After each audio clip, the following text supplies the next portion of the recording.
Bismillahirrahmanirrahim. Assalamualaikum warahmatullahi wabarakatuh. Alhamdulillah kita bisa bertemu kembali di dalam rangkaian kuliah biologi yang disajikan secara daring, di mana semua materi yang disajikan di dalam perkuliahan ini disarikan dari buku geologi untuk pertambangan umum yang sudah kami tulis dan sudah diterbitkan oleh Geraha Ilmu. Untuk itu, kepada semua mahasiswa yang mengikuti perkuliahan ini, diharapkan bisa di samping mengikuti perkuliahan secara daring, juga bisa membaca buku tersebut secara mandiri. Kita akan melanjutkan bagian keempat dari perkuliahan kita mengenai petrologi. Dan pada kesempatan ini kita akan melanjutkan pengantar petrologi batuan sedimen pada sesi yang kedua. Pada sesi yang pertama kemarin kita banyak membahas mengenai proses-proses atau tahapan pertama dari proses pembentukan batuan sedimen yang mencakup proses pelapukan. Nah, proses selanjutnya setelah batuan menjadi sedimen itu adalah sedimentasi sedimen. Tapi sebelum itu kita coba review singkat pertemuan kita sebelumnya, di mana batuan yang tersingkap di permukaan, apakah itu batuan beku, apakah itu batuan sedimen, apakah itu batuan metamorf. Jika tersingkap di permukaan, maka mereka batuan-batuan tersebut akan segera mengalami proses pelapukan karena kondisi temperatur dan tekanan di permukaan ini tidak sama dengan kondisi pembentukan mereka pada saat menjadi batuan. Sehingga kemudian mengalami proses pelapukan, baik itu proses pelapukan secara mekanik maupun proses pelapukan secara kimiawi. Bentuk pelapukan yang ketiga, yaitu pelapukan secara organik, ini bisa dikelompokkan atau bisa efeknya itu bisa dikelompokkan juga dalam dua yang tercantum di atas ini. Yang pertama pelapukan mekanik dan pelapukan kimiawi. Pelapukan mekanik ini akan memberikan efek mekanik terhadap batuan yang dihasilkan. Jadi misalnya ini adalah tubuh batuannya mengalami pelapukan mekanik, maka dia akan segera mengalami desintegrasi dari suatu tubuh yang besar menjadi butiran-butiran yang lebih kecil, mulai dari yang berukuran bongkah, berangkal, kerakal, kerikil, pasir, lanau, lempung. Itu semuanya dalam skala Wenmouth yang akan kita lihat nanti pada saat pembahasan berikutnya. Intinya adalah tubuh batuan yang besar ini akan menjadi pecah dalam butiran-butiran yang lebih kecil karena efek proses dari pelapukan mekanik ini. Sedangkan pelapukan kimiawi ini akan menghasilkan bentuk sedimen yang berbeda karena hasilnya dia berupa residu yang dalam bentuk clay mineral dan dalam bentuk ion-ion yang larut dan terbawa oleh larutan pada saat transportasi. Jadi ini akan berbeda karena dia mengalami dekomposisi, artinya perubahan komposisi dari mineral yang terbentuk pada batuan, kemudian mengalami penambahan atau pengurangan unsur atau ion, sehingga kemudian sebagian komponennya larut sebagai ion dan sebagian lagi tetap sebagai material padat yang berukuran halus dalam bentuk clay mineral. Nah, jadi sekali lagi bahwa mechanical weathering ini mengalami desintegrasi, sementara pelapukan kimiawi ini mengalami dekomposisi. Hasil pelapukan ini kemudian tertransportasi ke tempat pengendapannya yang kemudian kita sebut sebagai tahapan kedua dari proses pembentukan batuan sedimen, yaitu sedimentasi sedimen. Nah, terlebih dahulu kita akan mencoba mengklasifikasikan jenis sedimen yang telah mengalami erosi, kemudian mengalami pengangkutan, dan mengalami pengendapan. Jadi ada dua jenis sedimen. Yang pertama adalah sedimen alokton dan yang kedua adalah sedimen autokton. Sedimen alokton ini adalah sedimen yang mengalami transportasi ke tempat pengendapan terakhirnya. Jadi tempat pelapukannya ini berbeda dengan tempat dia diendapkan nantinya. Jadi dia akan terbawa dalam suatu jarak dan waktu tertentu, kemudian diendapkan pada suatu cekungan. Nah, hasil dari pembentukan sedimen alokton ini umumnya menghasilkan batuan yang bersifat atau batuan sedimen mekanik atau batuan sedimen klastik. Sementara sedimen autokton ini adalah sedimen yang tidak mengalami proses transportasi ke tempat pengendapannya. Dengan kata lain, dia mengalami pelapukan di situ, kemudian dia terendapkan di situ, dan dia mengalami proses pembentukan batuan sedimen di tempat itu. Atau sering juga disebut dengan istilah in situ. Nah, sedimen autokton ini umumnya membentuk batuan sedimen kimiawi dan organik atau batuan sedimen non-plastik. Jadi kalau batuan sedimen alokton tadi yang plastik itu contohnya adalah endapan-endapan terigen, misalnya lempung, kemudian pasir siliklastik, kemudian konglomerat dan breksia. Kemudian juga ada endapan piroklastik. Ingat pada saat kita membahas batuan beku kemarin, itu di samping ada batuan beku plutonik, hipabisal, kemudian ada batuan beku luar, ada juga batuan piroklastik. Jadi batuan piroklastik ini dalam literatur tertentu ini dimasukkan dalam kelompok batuan beku, di dalam literatur lain ini dimasukkan juga di dalam kelompok batuan sedimen. Tetapi sebenarnya ini bisa berdiri sendiri sebagai suatu jenis batuan tersendiri. Nah, endapan piroklastik ini juga memperlihatkan sifat mekanik karena dia mengalami proses lemparan melalui udara dan kemudian terendapkan, sehingga itu bisa dikategorikan sebagai sedimen alokton. Jadi ada dua jenis atau contoh dari sedimen alokton ini. Yang pertama adalah endapan terigen dan kemudian endapan piroklastik. Kemudian endapan sedimen autokton ini bisa berupa presipitasi kimia, bisa berupa endapan organik, dan bisa berupa endapan residual. Ini semuanya non-plastik. Nah, media transport dari sedimen hasil pelapukan ini ke tempat pengendapannya ini secara umum ada 4. Air, angin, es, dan gravitasi. Tapi untuk di daerah iklim tropis biasanya didominasi oleh media air dan gravitasi. Sangat jarang yang media transportnya berupa es atau bahkan angin. Mungkin kalau es ini hanya ada di Pegunungan Jayawijaya yang tertutup es atau es abadi, mungkin itu di situ bisa terbentuk. Tetapi secara umum ini media transportnya adalah air dan gravitasi. Di air ini bisa berupa aliran permukaan baik darat dan sungai, bisa juga berupa gelombang, arus, dan pasang surut untuk di pantai dan laut. Bisa juga melalui air tanah sebenarnya untuk sedimen-sedimen yang autokton tadi atau sedimen yang terbentuk melalui proses kimiawi, itu melalui air tanah sebagai transportasi sebagai larutan. Kemudian medianya gravitasi. Gravitasi ini berarti jatuhan ya. Ada rock falls, ini media angkutnya, angkut lain tidak berperan, hanya gravitasi saja, jatuhan batuan. Kemudian ada debris flow atau aliran bongkah-bongkah yang terbawa, di mana air ikut berperan di situ. Termasuk juga turbidity current, ini endapan turbid yang terjadi biasanya di laut, ini air ikut berperan. Jadi kalau gravitasi ini bisa dengan atau tanpa peran air di situ. Nah,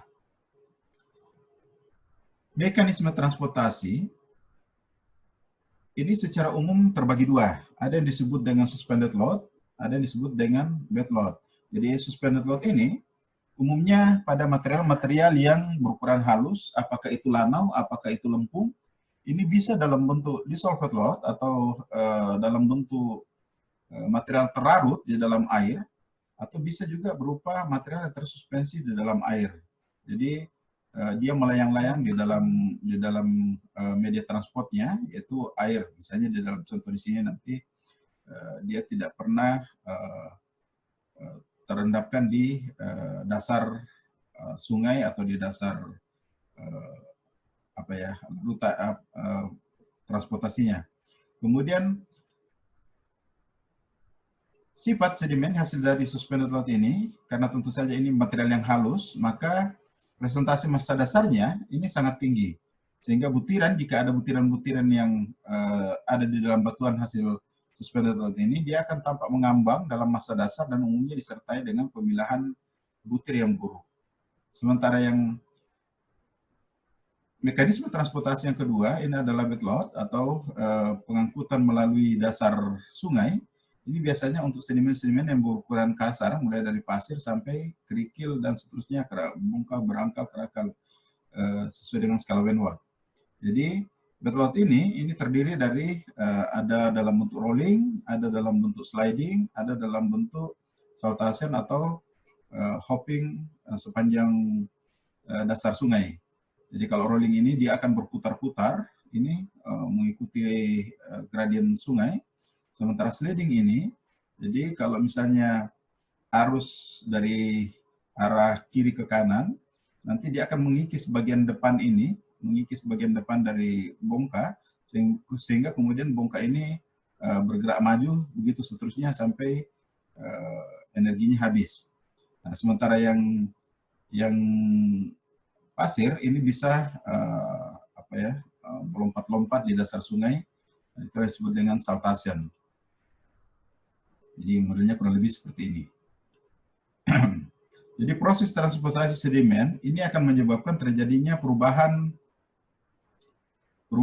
morfologi butiran akibat pergesekan. Nanti kita akan bahas ini di dalam tekstur batuan sedimen.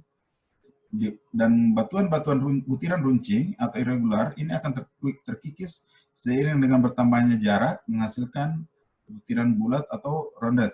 Ya. Kemudian keseragaman butir atau sortasi ini juga akan semakin jauh, ini tingkat keseragamannya akan semakin tinggi, di mana butiran-butiran yang berukuran besar ini biasanya diendapkan lebih dulu dibandingkan dengan butiran yang berukuran halus. Tentu saja terkait dengan energi atau kecepatan aliran. Kemudian sedimen yang sortasinya baik, ini perlu dicatat juga bahwa tidak semua yang sedimen yang sortasinya baik ini memiliki butiran yang bulat, atau begitu pula sebaliknya. Ini nanti akan kita bahas lebih lanjut lagi nanti di tekstur batuan sedimen. Nah, sekarang kita coba lihat efek dari kecepatan aliran, gradien dasar sungai terhadap bentuk-bentuk transportasi atau mekanisme transportasi. Jadi jika gradien dasar sungai ini cukup besar, maka baik suspended load maupun bed load itu bisa terjadi di sungai. Jadi misalnya contohnya di sini, kalau ini dicontohkan gradiennya sangat besar sehingga bisa mampu menggelindingkan batuan, mampu juga membuat terjadinya saltation, dan kemudian bisa juga suspended load. Jadi misalnya ini bisa terbawa, kemudian yang baturan yang lebih kecil ini juga bisa terdorong, kemudian yang halus ini mengambang atau larut di dalam air yang terbawa. Jadi semakin besar gradien, maka kecepatan aliran juga menjadi semakin besar, maka kemampuan membawa atau mentransport atau membawa beban butiran itu menjadi semakin besar. Nah, jika gradien berkurang, ini maka butiran-butiran yang besar tadi ini sudah tidak mampu lagi dibawa oleh aliran, sehingga terjadi pengendapan seperti pada gambar yang di sebelah kanan ini. Sehingga mekanisme transport ini tinggal yang saltation dengan yang suspended load seperti ini.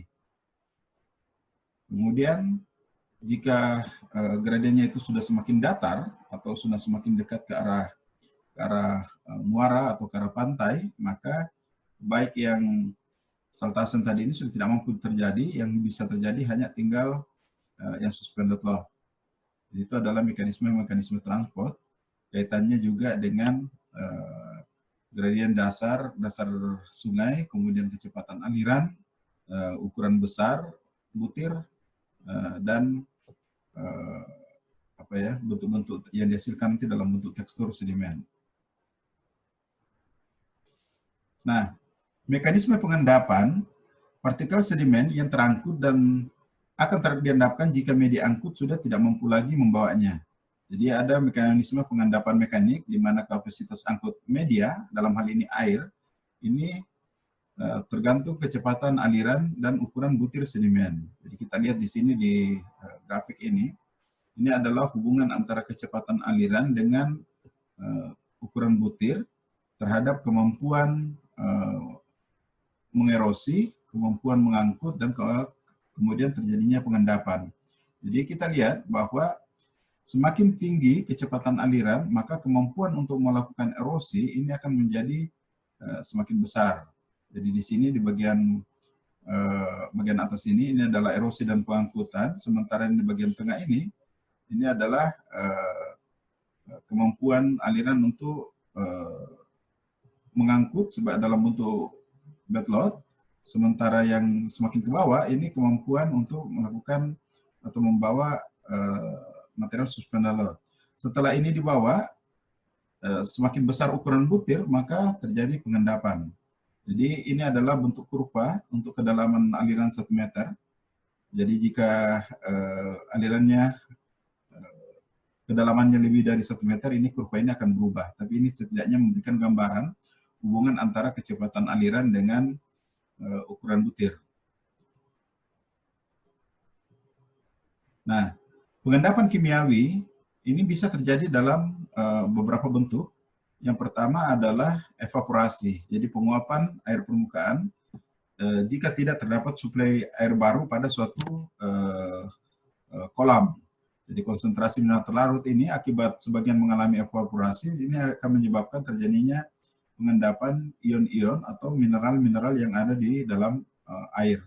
Sebagai contoh ini adalah suatu cekungan yang terisolasi, tetapi masih ada inflow water dari laut terbuka ke dalam cekungan ini. Sehingga sekalipun terjadi evaporasi, ini tidak bisa terjadi pengendapan, karena selalu ada suplai air dari laut terbuka ke dalam cekungan ini. Tetapi jika muka air ini turun sehingga tidak ada suplai air dari laut terbuka ke dalam cekungan ini, maka evaporasi akan menyebabkan terjadinya pengendapan. Misalnya dicontohkan di sini adalah pengendapan garam. Ini biasanya sering dimanfaatkan mekanismenya oleh para petani garam. Nah, tapi tentu saja bukan hanya garam yang bisa terbentuk melalui proses evaporasi. Ini banyak yang lainnya, misalnya gipsum dan lain-lain. Nah, ini adalah bentuk 3 dimensi dari cekungan yang bentuk lagun yang bisa mengendapkan mineral melalui proses evaporasi ini. Jadi evaporasi terjadi di dalam cekungan yang terisolasi ini. Yang kedua bisa juga melalui presipitasi mineral. Jadi misalnya mineral terlarut dan terkonsentrasi dan mengendap, atau bisa juga terjadi presipitasi karena bercampurnya 2 larutan yang berbeda temperatur. Jadi misalnya contoh ini adalah pelarutan batu gamping, CaCO3, yang menyebabkan terjadinya bentuk stalaktit dan stalagmit, biasanya kita temukan di daerah gua-gua. Atau bisa juga dalam bentuk presipitasi mineral dari aktivitas biologi.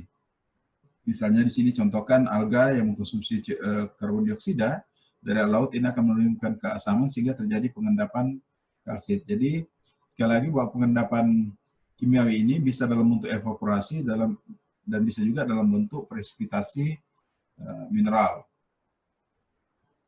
Kemudian pengendapan biologis, ini yang ketiga. Di sini dicontohkan adalah pertumbuhan terumbu karang, karena perlu dicatat bahwa terumbu karang ini biasanya hanya tumbuh pada bagian laut dangkal yang masih bisa dijangkau atau masih bisa dicapai oleh sinar matahari. Jadi terumbu karang ini membutuhkan sinar matahari untuk bisa bertumbuh dan berkembang. Nah, perkembangan dari terumbu karang ini akan sangat dipengaruhi oleh naik turunnya muka air laut. Jadi kalau muka air laut ini bisa naik, maka pertumbuhan terumbu karang ini akan terus mengikuti naiknya muka air laut itu. Jadi misalnya contohkan di sini, jadi kalau sebelumnya muka air laut itu sejajar dengan ini, kemudian muka air laut ini turun ke sini, jadi sebaliknya, jadi muka air laut bukannya naik tapi malah turun, maka ini akan mengakibatkan terumbu karang ini tersingkap atau naik di permukaan air laut sehingga terjadi erosi. Mulai terjadi bentuk erosi seperti ini. Tapi kemudian jika muka air laut ini naik kembali, naik ke atas sini, maka di atas bekas-bekas erosi ini akan muncul lagi terumbu karang atau tumbuh lagi terumbu karang. Dan jika muka air laut ini terus naik, maka ini akan terus bertumbuh sehingga nanti akan menyebabkan munculnya bentang alam yang unik pada batu gamping. Misalnya contohnya ini adalah batu gamping yang tumbuh terus naik sebenarnya, ini membentuk menara-menara seperti ini. Kemudian nanti hasilnya dari hasil pelarutan itu akan membentuk suatu topografi khusus khas yang disebut dengan karst topografi. Nah, proses pengendapan sedimen ini akan bisa terjadi pada berbagai daerah lingkungan pengendapan. Jadi, misalnya bisa terjadi pada daerah darat atau terestrial, baik itu sungai, padang pasir, atau danau, atau glasial. Bisa juga pada daerah transisi, pantai dan delta.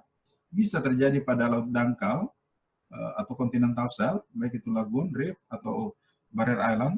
Kemudian bisa juga di laut dalam, misalnya dalam bentuk submarine fan atau endapan turbidate. Jadi secara umum, lingkungan pengendapan sedimen ini terbagi 4, darat, transisi, laut dangkal, dan laut dalam. Kalau kita lihat lebih spesifik, ini ada endapan aluvial, kemudian ada glasial, kemudian ada lacustrine atau danau, kemudian ada evaporatik, kemudian ada laut fluvial, deltaic, tidal, shelf. Ini semuanya akan menghasilkan bentuk-bentuk batuan sedimen yang berbeda-beda, baik itu sedimen mekanik maupun itu adalah sedimen non-mekanik atau plastik dan non-plastik. Jadi ini bentuk-bentuk lingkungan pengendapan. Kita lihat dalam gambar yang lain, misalnya pada daerah gunungan, ini biasanya yang terbentuk adalah sedimen detrital karena proses glasial. Kemudian sedimen kimiawi atau sedimen inorganik ini bisa terbentuk pada daerah danau jika terjadi evaporasi. Kemudian bisa juga dalam bentuk sedimen kimiawi organik pada daerah rawa-rawa seperti di sini. Kemudian bisa juga dalam bentuk sedimen kimiawi organik, apakah itu batu gamping atau terumbu karang, ini di daerah laut dangkal. Kemudian di sepanjang sungai, ini mulai dari hulu sampai ke hilir ini bisa terbentuk sedimen detrital. Tadi dari sini, dari arah hulu sampai ke hilir, ini semuanya terbentuk sedimen detrital.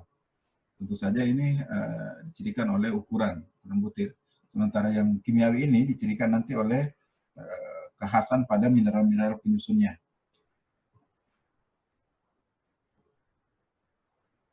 Nah, selanjutnya kita masuki tahapan ketiga dari proses pembentukan batuan sedimen. Yang pertama, batuan menjadi sedimen, kemudian sedimentasi sedimen, dan yang terakhir adalah sedimen menjadi batuan. Ya, sedimen menjadi batuan ini dikenal dengan proses diagenesa atau terdiri dari kompaksi dan litifikasi yang merubah sedimen menjadi batuan sedimen. Nah, diagenesa ini didefinisikan sebagai semua perubahan yang terjadi pada sedimen setelah diendapkan. Jadi misalnya sedimen itu berupa pasir. Pasir ini terbawa dari daerah hulu ke arah hilir, kemudian diendapkan. Nah, setelah diendapkan ini, semua perubahan yang terjadi pada pasir tersebut itu disebut sebagai proses diagenesa. Nah, proses diagenesa ini terjadi pada temperatur dan tekanan yang relatif rendah. Sekali lagi jika dibandingkan dengan proses pembentukan batuan metamorf dan batuan beku.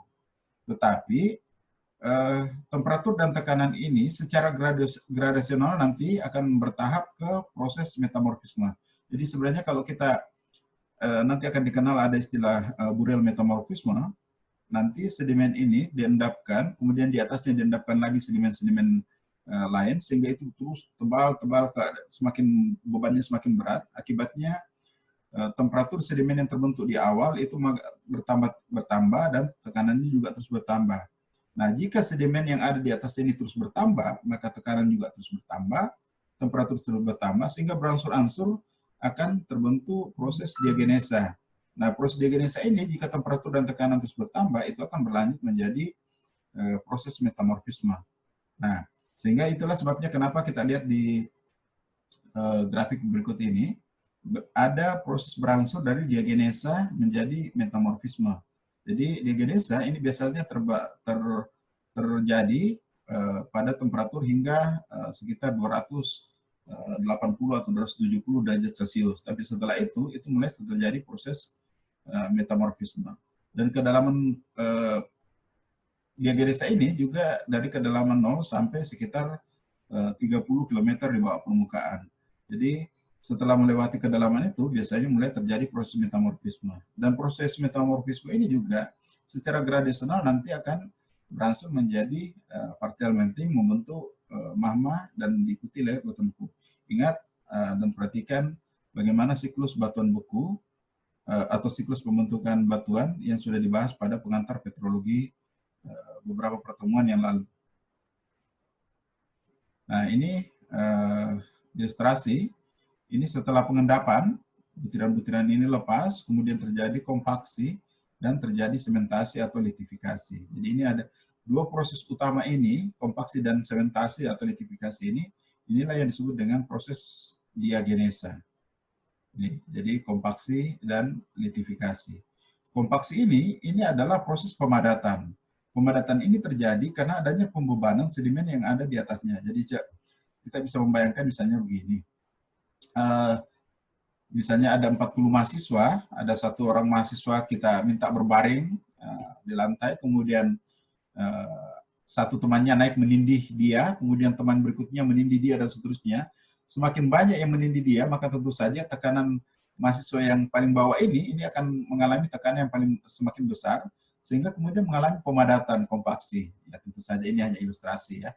Jadi sekali lagi bahwa kompaksi ini terjadi akibat adanya pembebanan sedimen-sedimen yang diendapkan kemudian atau diendapkan belakangan. Nah, proses atau lamanya waktu pengendapan ini sekali lagi tolong diingat bahwa itu selalu berhubungan dengan skala waktu geologi.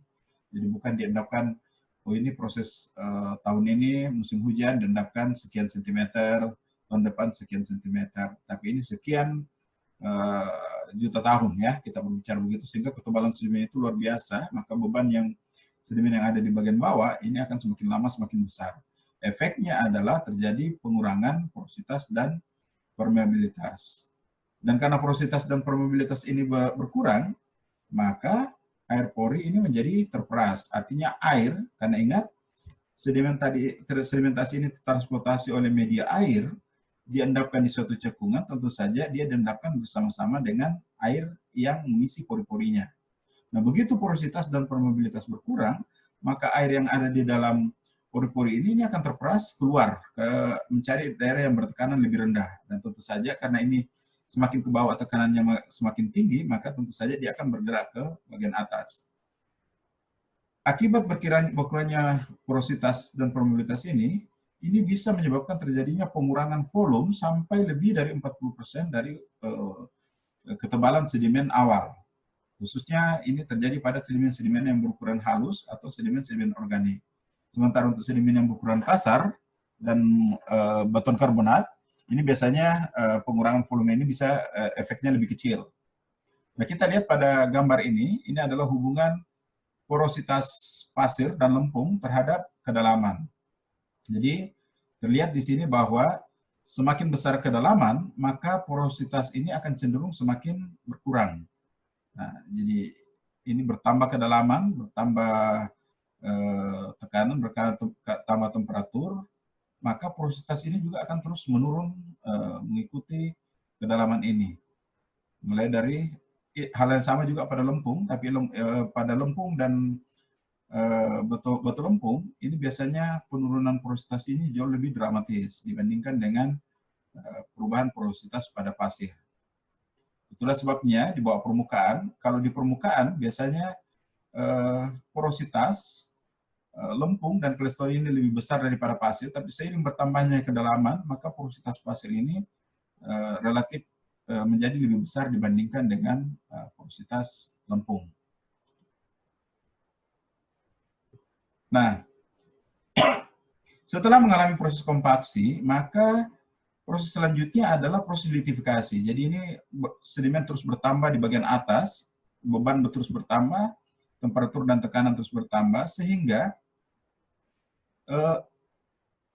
ion-ion terlarut di dalam pori-pori sedimen tadi, sedimentasi tadi ini, setelah airnya keluar, maka ion-ion ini akan mengalami pengendapan atau tersisa di dalam pori-pori itu, baik itu berupa ion kalsium karbonat, silika, kemudian oksida besi, kemudian dolomit, kemudian bisa juga dalam bentuk clay mineral. Ini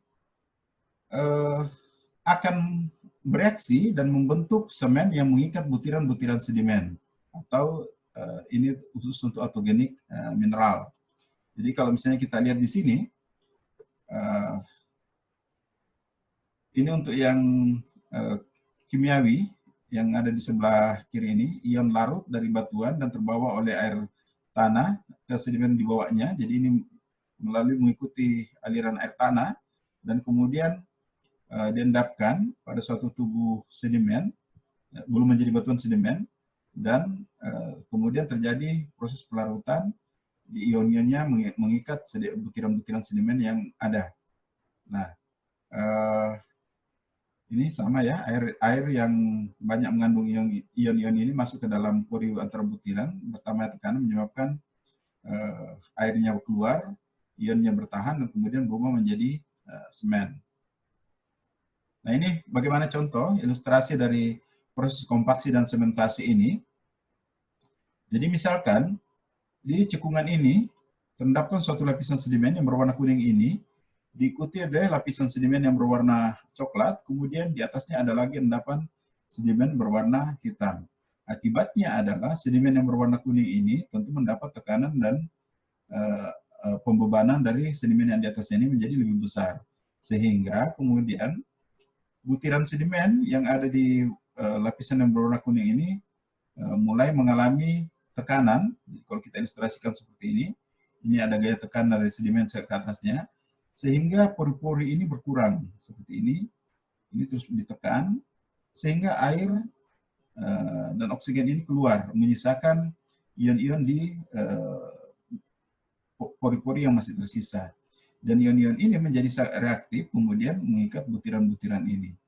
Di samping ion-ion yang memang terbawa oleh larutan, maka ini kita lihat dulu kandungan ion di dalam air laut. Jadi dalam air laut ini terdapat sekitar 3,5% ion-ion terlarut yang nanti bisa berfungsi sebagai semen untuk mengikat sedimen-sedimen yang diendapkan di lingkungan laut. Nah, 3,5% ion terlarut ini terdiri dari Na, Mg, Ca, K, Cl, dan seterusnya. Ini kurang lebih seperti ini. Ini nanti akan membentuk halit, kalsit, atau gipsum. Nah, di samping ion-ion terlarut ini masih ion terlarut ya, ini ada Ca, CO3 nanti yang kemudian bereaksi membentuk semen yang mengikat butiran-butiran ini. Nah, tetapi di samping ion terlarut itu, proses tekanan, bertambahnya tekanan dan temperatur ini menyebabkan juga butiran-butiran sedimen ini saling bergesek, sehingga menyebabkan terjadinya aus dan menambah jumlah konsentrasi ion di dalam pori-pori antar butiran. Jadi di samping ion-ion yang terlarut tadi, ini terdapat juga tambahan ion dari pergesekan butiran-butiran sedimen ini yang aus dan kemudian bercampur dengan sisa-sisa ion yang ditinggalkan oleh air tadi. Ini yang kemudian memperbanyak jumlah material semen yang mengikat butiran-butiran membentuk batuan sedimen. Nah, ini semen biasanya ini terdiri dari 4 macam. Ada batuan sedimen yang diikat oleh semen kalsit, ada juga batuan sedimen yang diikat oleh silika, dan ada yang diikat oleh oksida besi, dan ada juga yang diikat oleh clay mineral atau mineral lempung. Jadi itu adalah 4 macam jenis semen yang mengikat pada batuan sedimen, khususnya pada batuan sedimen klastik atau detrital. Nah, ini sedikit diskusi yang bisa kita sampaikan. Misalnya beberapa tahun yang lalu itu ada fenomena lumpur panas Lapindo. Ini bagaimana proses terbentuknya? Jadi tentu saja proses pembentukan lumpur panas yang secara geologi itu biasanya disebut sebagai mat vulkano. Ini mekanismenya sangat kompleks, tetapi secara sederhana mungkin bisa diilustrasikan dalam gambar berikut ini. Jadi ingat, di dalam proses pembentukan sedimen itu sebenarnya menghasilkan istilah-istilah yang sifatnya tidak terlalu sering dipakai, tapi cukup menarik untuk digunakan. Ada istilah hard rock, ya, kalau kita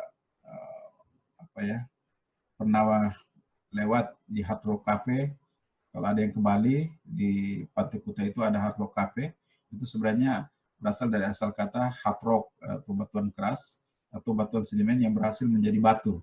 Tapi diingat, proses pembentukan batuan sedimen itu ada juga yang tidak berhasil atau tidak sukses menjadi batuan yang keras, sehingga disebut dengan istilah soft rock. Soft rock ini biasanya berhubungan dengan endapan hidrokarbon, ya, seperti itu. Tapi kita lihat di sini, jadi misalkan terjadi proses sedimentasi seperti tadi, ada lapisan sedimen yang berwarna kuning, kemudian ada yang berwarna coklat, ada yang berwarna hitam. Kalau kondisi seperti ini, maka bisa terbentuk hard rock atau batuan sedimen yang sempurna. Apakah itu batu pasir, batu lempung, kerikil, konglomerat atau breksi, itu semuanya bisa terbentuk. Tetapi coba dibayangkan bagaimana kalau di atas batu pasir ini terbentuk suatu lapisan yang sifatnya impermeable atau lapisan yang tidak lolos air. Nah, kalau terjadi seperti itu, maka kita lihat ilustrasi ini. Jadi ini adalah sedimen yang diendapkan, di mana pori-porinya terisi dengan air, tapi di atasnya ini kemudian diendapkan suatu lapisan yang sifatnya impermeable. Nah, lapisan impermeable ini misalnya terjadi penurunan ke laut, kemudian terbentuk atau tumbuh terumbu karang di atas endapan pasir ini yang belum sempat menjadi batuan sedimen secara utuh. Sehingga proses pembebanan berikutnya ini akan menyebabkan bertambahnya tekanan, bertambahnya temperatur, maka air yang ada di dalam pori-pori ini terperas tetapi tidak bisa keluar karena tertahan oleh lapisan impermeable ini. Akibatnya adalah air yang ada di dalam pori-pori ini menjadi sangat reaktif sehingga menghasilkan suatu lumpur yang panas dan bertekanan tinggi. Nah, ini sehingga tidak mungkin terbentuk satu batuan sedimen yang kompak atau padat.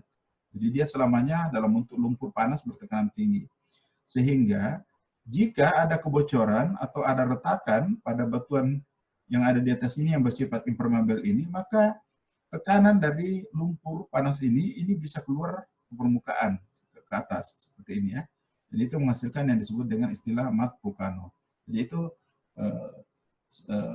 penjelasan secara sederhana dari bagaimana pembentukan mat vulkano ini. Jadi ini istilah yang tidak terlalu banyak digunakan, hard rock dan soft rock. Nah, ini adalah hasil dari proses litifikasi. Dia akan menghasilkan berbagai jenis batuan plastik. Misalnya ini dari sedimen kerikil, dia akan menghasilkan konglomerat. Contohnya ada di bawah sini. Kemudian dari pasir, dia akan menghasilkan batu pasir. Ini contohnya. Kemudian lanau, menghasilkan batu lanau. Sekali lagi tolong diperhatikan, jika kita menyebut suatu material sedimen itu kerikil, pasir, lanau, atau lempung, maka yang kita sebutkan itu adalah material lepas atau sedimen yang belum menjadi batuan. Jadi ini pasir, lanau, lempung, kerikil. Tetapi jika ini sudah mengalami proses diagresa, semua butiran-butirannya ini terikat oleh semen, maka itu menjadi batuan disebut dengan konglomerat, batu pasir, batu lanau, dan bisa serpi, bisa batu lempung. Ya. Jadi penulisan batu dan pasir ini dalam satu kata, bukan dua kata terpisah, batu dan pasir. Nah, selain kompaksi dan litifikasi, ini terjadi juga rekristalisasi. Ya, proses ini biasanya atau umumnya terjadi pada batuan sedimen yang menghasilkan kristal-kristal mineral interlocking yang lebih stabil daripada mineral-mineral yang sebelumnya atau asal tempat pelarutan dari mineral yang membentuk sedimen kimiawi ini. Nah, sebenarnya kalau kita bisa perhatikan nanti pada pertemuan berikutnya, kita akan melihat perbedaan yang sangat nyata dari batuan sedimen klastik dan non-klastik ini, di mana umumnya batuan sedimen non-plastik, apakah itu terbentuk secara kimiawi atau terbentuk secara organik, itu umumnya adalah batuan yang monomineral atau mineralnya hanya satu jenis. Sementara yang plastik itu biasanya mineralnya lebih dari satu, bisa kuarsa, bisa feldspar, bisa muscovite, dan seterusnya. Itu bentuk-bentuk lain. Tapi sekali lagi bahwa diagenesa ini mencakup ada kompaksi dan litifikasi untuk batuan sedimen plastik, kemudian ada rekristalisasi untuk batuan sedimen yang non-plastik. Meskipun tentu saja rekristalisasi ada juga yang terjadi pada batuan yang plastik, ya, terutama dalam proses sementasi. Ya. Nah, sekarang kita coba mereview pertemuan pertama dan kedua, sesi pertama dan kedua dari pengantar petrologi batuan sedimen ini. Jadi gambar ini menunjukkan bagaimana batuan yang tersingkap di permukaan kemudian mengalami proses pelapukan. Proses pelapukan ini menghasilkan atau menyebabkan tubuh batuan ini ikatannya menjadi berkurang sehingga bisa tererosi. Tererosi ini bisa dengan media gravitasi, juga bisa dengan media air. Jadi kemudian mengalami transportasi ke tempat pengendapannya. Nah, sepanjang proses transportasi ini akan mempengaruhi tekstur dari sedimen, apakah itu ukuran butir, keseragaman butir, dan seterusnya. Di samping material-material sedimen yang bersifat plastik atau butiran dari pelapukan mekanik, maka ada juga sebagian dari ion-ion di dalam batuan ini yang mengalami pelapukan kimiawi sehingga membentuk ion-ion terlarut yang terbawa oleh air tanah dan tertransportasi baik melalui air tanah atau larut di dalam air sungai yang membawa sampai ke daerah muara. Nah, jika kecepatan aliran atau energi aliran ini lebih kecil dibandingkan dengan gravitasi, maka mulai terjadi pengendapan. Pengendapan ini bisa terjadi di sepanjang sungai ini tergantung kepada ukuran butir dari sedimen atau tergantung dari sifat larutan. Itu bisa menyebabkan terjadinya pengendapan. Nah, pengendapan ini terjadi secara berurutan mulai dari kasar, kemudian sedang, kemudian halus. Ini semakin jauh dari sumber batuannya atau sumber sedimennya. Nah, pengendapan ini terjadi karena ada proses pembebanan dari sedimen yang ada di atasnya sehingga menyebabkan terjadinya kompaksi yang diikuti dengan terjadinya sementasi. Jadi kalau diilustrasikan dalam ini diperbesar, ini kelihatannya semakin ke bawah, ini porositasnya semakin berkurang. Berkurang yang menyebabkan terjadinya air terperas keluar dan ion-ion yang tadinya larut dalam air ini tertinggal, kemudian bercampur dengan hasil ion-ion yang dihasilkan dari pergesekan antar butiran ini, dan kemudian berubah menjadi semen yang mengikat sedimen, sehingga terbentuklah batuan sedimen secara sempurna, atau dengan istilah tadi itu adalah hard rock. Soft rock bisa terbentuk jika air yang ada di dalam pori-pori ini tertekan tetapi tidak bisa keluar sehingga menjadi reaktif membentuk lumpur yang kita kemudian sebut sebagai istilah soft rock. Jadi gambar ini secara sederhana mampu menjelaskan mulai dari proses pelapukan, kemudian erosi, transportasi, pengendapan, dan akhirnya mengalami diagenesa dalam bentuk kompaksi, litifikasi, maupun rekristalisasi untuk larutan-larutan yang terbentuk dari pelapukan kimiawi.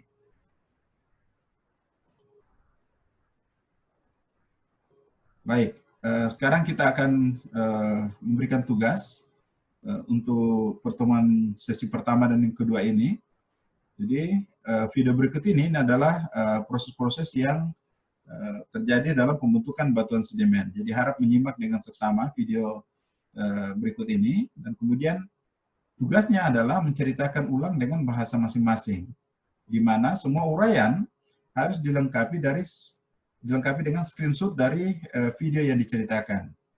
Nah, penjelasannya bisa diambil dari video itu dan bisa juga ditambahkan dengan penjelasan dari buku-buku referensi yang sudah pernah kami sampaikan pada saat kuliah pertama dulu. Nah, ingat, teori tentang batuan ini secara umum sangat bervariasi sehingga sangat tergantung kepada literatur yang digunakan. Referensi-referensi yang saya sampaikan pada saat kuliah pendahuluan dulu, itu semuanya adalah buku-buku yang sifatnya sangat dasar ya, sangat basic untuk geologi, tetapi kelebihannya adalah pada ilustrasi. Dan ingat juga bahwa proses-proses geologi yang terjadi di permukaan maupun yang terjadi di bawah permukaan bumi, ini tidak sesederhana seperti yang dijelaskan secara teoritis.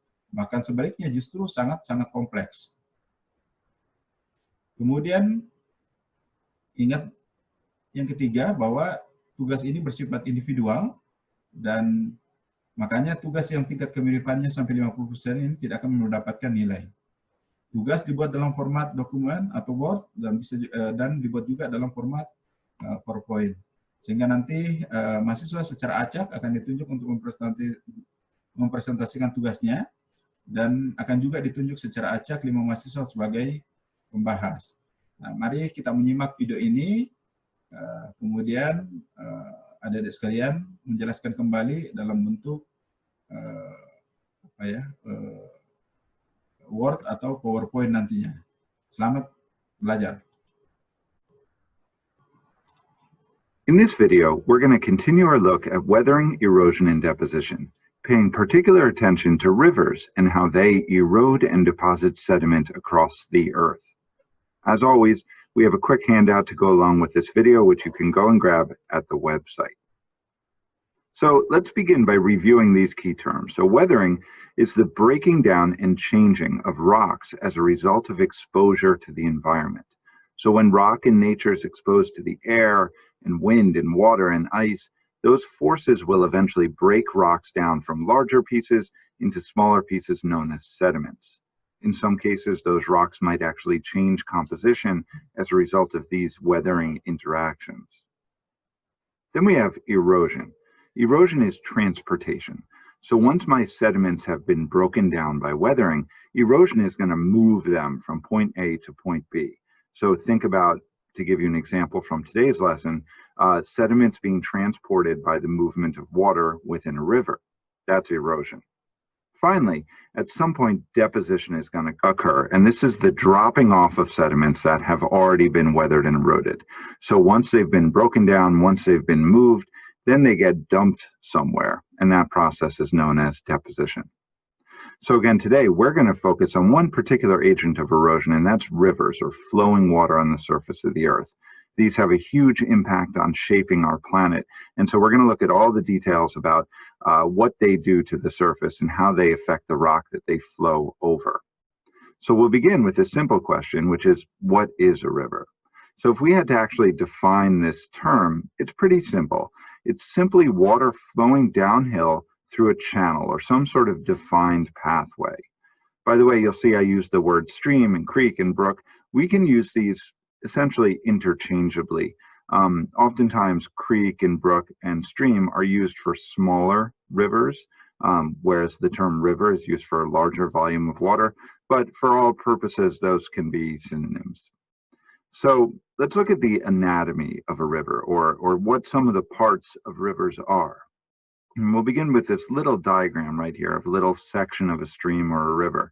And the first thing, and this is going to become very important, is when we see these curves or bends in rivers. And we have a name for that. Those are called meanders. And that's very important because at a meander, we see a lot of erosion and deposition happening in specific ways, which we will look at. Along the edges of the stream or the river, we call those the banks. So the stream banks or the river banks. And then along the bottom, we call that the bed. So the stream bed or the river bed. So when we have a smaller stream that flows into and merges with a larger stream, we call that a tributary. And all together, with all of the tributaries in a main river, we have a river system. Oftentimes, a river system is part of what's called a watershed.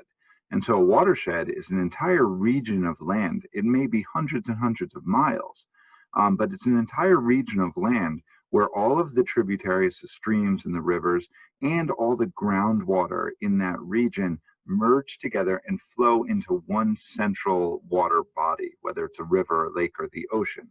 So that whole area of land is called a watershed or a drainage basin. So let's talk about the speed at which a river flows, or velocity of a river. So the velocity of a river tends to depend on three main things. The first being the amount of water within the stream, and that's called discharge. So typically speaking, the more discharge, the more volume of water within a stream or river, the faster that stream or river is going to flow. Next is slope. So is this a steep stream bed or a fairly flat one? So logic tells us that a steeper slope is going to make the river flow at a faster velocity, and that's because gravity is going to pull that water downhill faster. Finally, the shape of the stream channel actually plays a pretty major impact.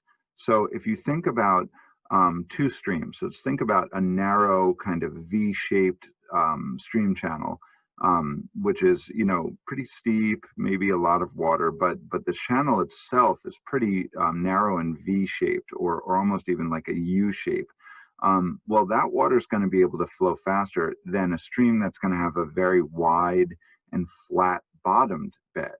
And the reason that is because the more area where the water is flowing over the rocky stream bed, the slower it's going to go because of all of that surface area. So that water has to flow over all of those rocks and in and out of all those nooks and crannies, as opposed to if we have a V shape, that water is going to have less friction with the ground and it's going to be able to go faster.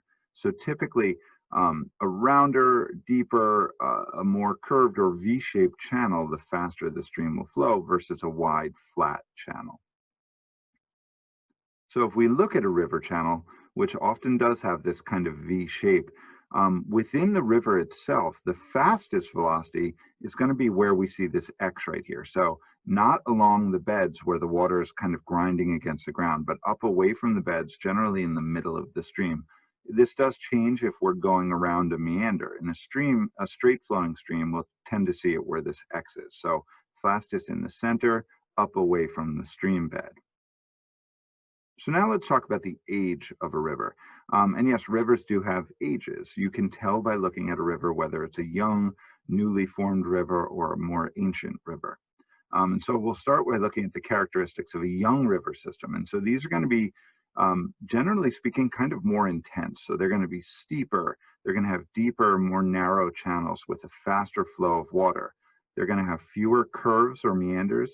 And as a result of all that, they're going to go faster. And that means more sediment is going to be eroded and less will be deposited. So all the rocks and the sand and the silt and clay are going to be carried away, not being dropped off. And that's due to all of these characteristics together.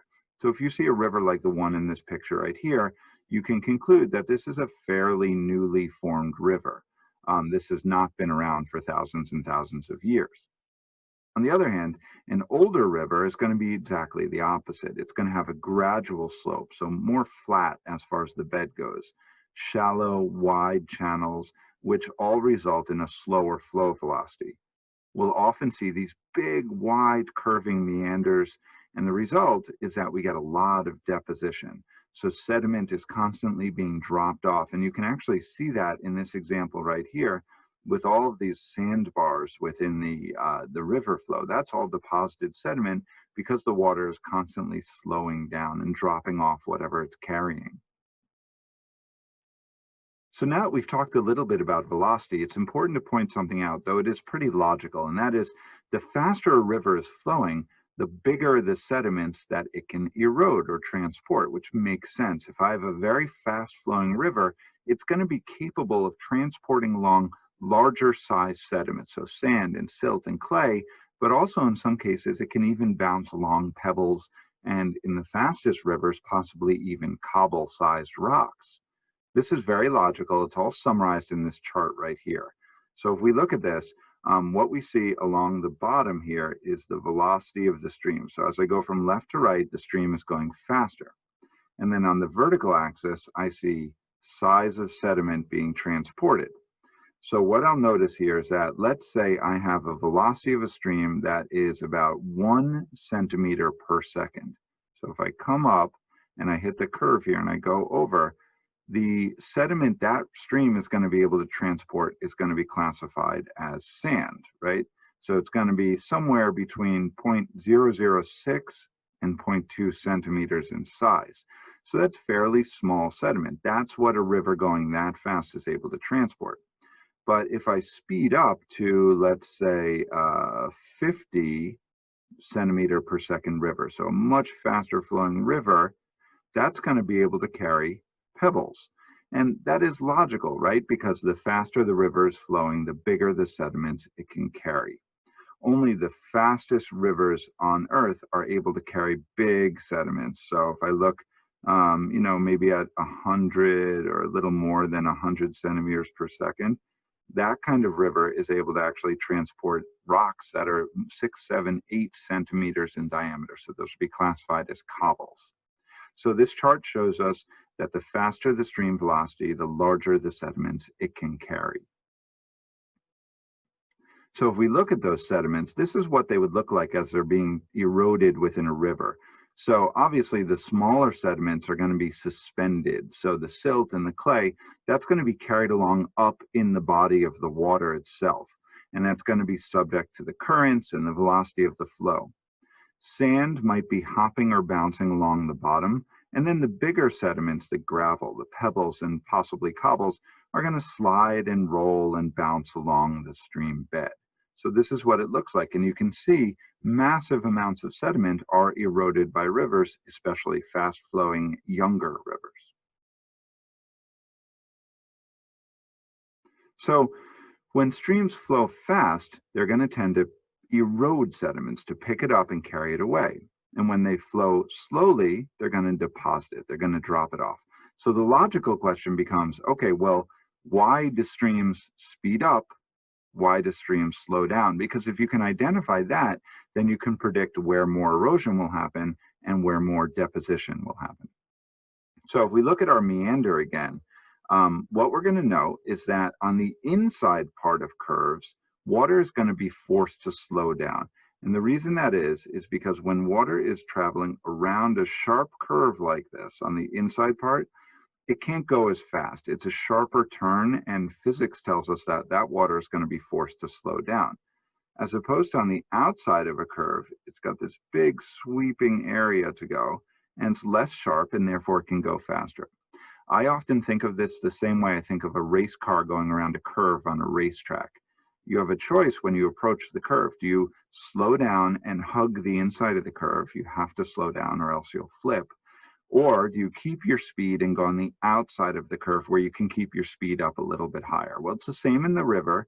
On the inside of a curve, the water slows, and on the outside of the curve, the water speeds up. And so, of course, there's a consequence of that, and that is that on the inside, where it slows down, they deposit sediment that they're carrying. And you can actually see this in the picture by looking at this whole area right here. All of this sand and sediment, that was deposited there because the river slowed down. And when the river slows down, it drops off whatever it's carrying. Whereas on the outside, where it speeds up, it's going to erode additional sediment. And you can tell because all the sediment has been worn away. And you can see that with this steep riverbank. So you can tell just by looking at a meander where the erosion and where the deposition has taken place. Similarly, we have another diagram here showing meanders. On this example, one of the things to point out is that depending on the direction of the meander, the shape of the channel is actually going to vary. So if I look at this, let's look at point A here and point B here. So A is the outside of a curve, so that's erosion, and B is the inside of the curve, so that's deposition. So where there's erosion, the rock and the sediment's being worn away. So we're going to have a steep, more jagged kind of slope. So that means that that would look something like this. So this would be point A here. And then where B is, that's where the stuff is being dropped off. So we would have a more wide, flat, deposition-driven area of the river. So A and B match up like that, and we should be able to do that. If I look down here at C and D, so C is on the inside of this meander, so C is going to have the flat slope, and D is on the outside where it's going fastest and where we see erosion. So that's going to be the steeper slope. So let's look at some real world examples here. So here's a meander in a river, and just by looking this right off the bat, we can tell where there's deposition and where there's erosion. So we should be able to label it with these terms, right? So inside of a curve is slow, outside of a curve is fast. So those words go there. Inside of a curve where it slows down, we're going to get deposition, and you can actually see the sediment deposited. And the outside is going to be erosion. So you can see pretty clearly what's going on. Let's look at another example. This is another great example. So I'm going to bring my terms in. So inside is slow, outside is fast. Okay. Inside is deposition, outside is erosion. And again, you can actually see it if you look at the diagram here. This steep slope right here is all steep slope. That's because all of that sediment is being carried away, as opposed to this whole region right here where all this sand and sediment is, that's your deposition because the water has slowed down. So we see this all over the place, and it becomes very, very clear when we see stuff like this sediment right here. This is the inside of a curve, and that's there because the water has slowed and deposited what it was carrying. And you can see this at most rivers on Earth. It becomes very obvious what's happening. Here, this is a great example because you can actually see within the water that all of this sediment, you see how this water is cloudy? The sediment is on the inside of the curve because that's where the deposition is taking place. So if that erosion and deposition continues long enough, then those meanders might get so wide that it actually alters the shape of the river, and it may even cut off a portion of the river to form something called an oxbow lake. So over here, this is our oxbow lake, okay? So that used to be part of the river, but due to extensive erosion and deposition, that part of the river actually got cut off, and the shape of the channel has changed, leaving that lake behind with this telltale kind of horseshoe shape. So if you look at this, this is how that happens. The erosion and deposition continue, the meanders get wider and wider until the river actually meets itself in a location, and then deposition takes over and cuts off that meander, creating an oxbow lake. So here's an example of an oxbow lake. There are actually several in this picture, and here's some more. You can see them over here is an oxbow lake, here's an oxbow lake, here's an oxbow lake. So those were all actually part of the meanders at some point, and over time they've been cut off. So let's finally shift our attention to focus specifically on the deposition that occurs within a river. So streams slow down not only when they're on the inside of a curve, but also when they enter a larger body of water. Like, for example, if a river or stream flows into a lake, a larger river, or even in some cases the ocean, that water is going to slow down. And we know from our previous conversation here that when water slows down, it can't carry as much, so it deposits it. So whenever water slows down, deposition occurs. So here we have a cross section of a river flowing down the side of a hill, slope, right? Fast, fast, fast, fast, fast. But then it hits the lake and it slows down. And because it slows down right there, it can't carry the sediment anymore. So right in here, we're going to see lots of deposition. I like to think about this the same way as I think about a water slide. So if you've ever been on a water slide, you know that as you're going down the slide, you're going faster, faster, faster. And then all of a sudden you hit the pool at the end and your body stops, essentially. And that's because you've entered this larger body of water and the velocity slows down. And the same thing happens in a river. And when that occurs, the sediment that the river is carrying is dropped off.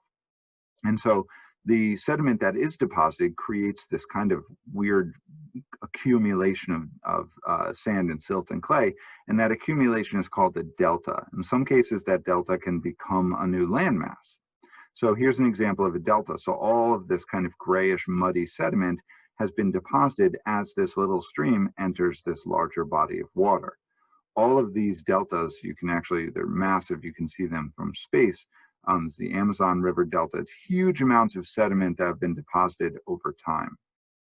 So the sediments that are deposited within a delta are generally sorted out by size, with the largest ones dropped off first, and then smaller and smaller sediments as you get further and further out into the lake or the ocean.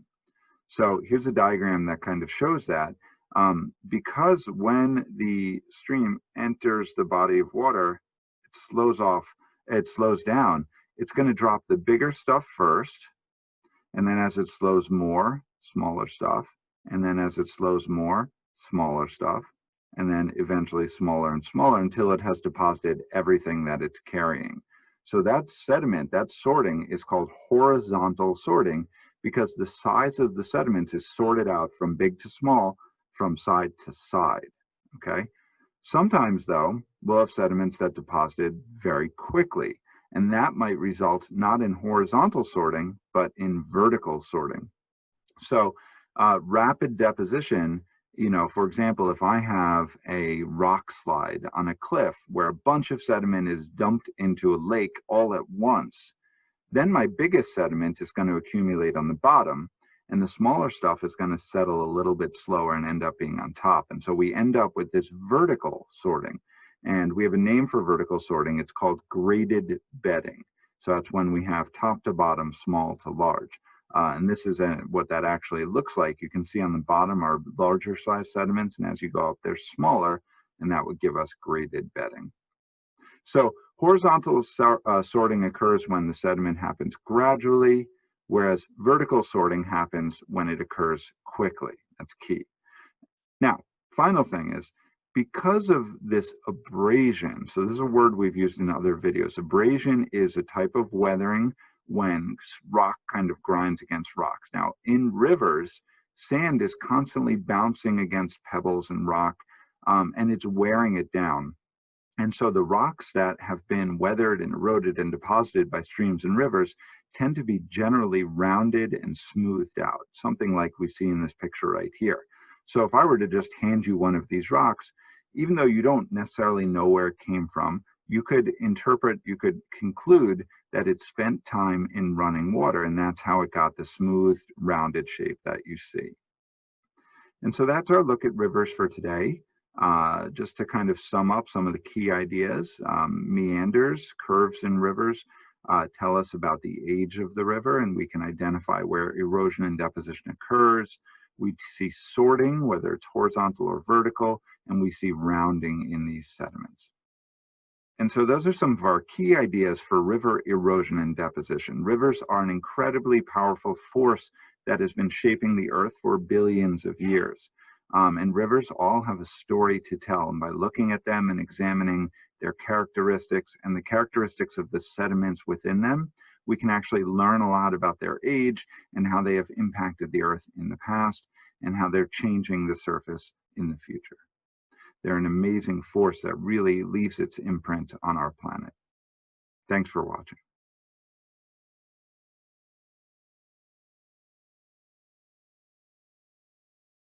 Baik, demikianlah akhir dari pertemuan kita pada sesi yang kedua ini. Oh ya, sebagai penutup, ini di bagian slide terakhir ini ada sebenarnya sebuah ilustrasi yang sangat menarik. Saya minta kepada mahasiswa mencoba menafsirkan kira-kira gambar ini menceritakan tentang apa. Silakan diindikan dengan penafsiran masing-masing, dengan bahasa masing-masing. Demikian, kita bertemu lagi pada pertemuan berikutnya pada sesi yang ketiga. Wassalamualaikum warahmatullahi wabarakatuh.